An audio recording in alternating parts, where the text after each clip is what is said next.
नमस्कार, लोकसंदेश न्यूज चॅनलमध्ये आपलं स्वागत आहे. पाहूयात आजची विशेष बातमी.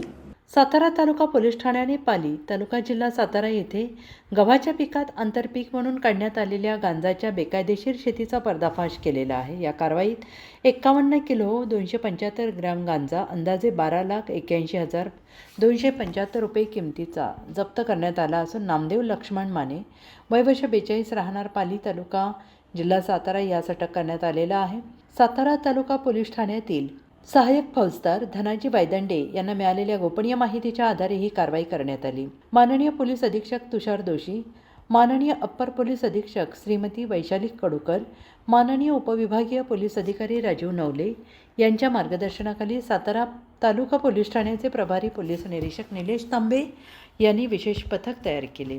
फॉरेन्सिक टीम, शासकीय पंच, वजनकाटा, मापकधारक यांच्या उपस्थितीत मौजे पाली येथील गट नंबर 23 मधील सुमारे 30 गुंठे क्षेत्रात छापा टाकण्यात आला. तपासादरम्यान गव्हाच्या पिकात गांजाची लागवड केल्याने निष्पन्न झालेला आहे आणि या प्रकरणी सातारा तालुका पोलीस ठाण्यात NDPS कायद्यानुसार गुन्हा दाखल करण्यात आलेला असून अधिक तपास सहाय्यक पोलीस निरीक्षक सुदर्शन काटकर करत आहेत. सातारा प्रतिनिधी प्रवीण नवघरे यांचा रिपोर्ट. अशाच विशेष घडामोडींसाठी आमच्या YouTube चॅनलला सबस्क्राईब करा, Facebook पेजला लाईक करा आणि Instaला फॉलो करा.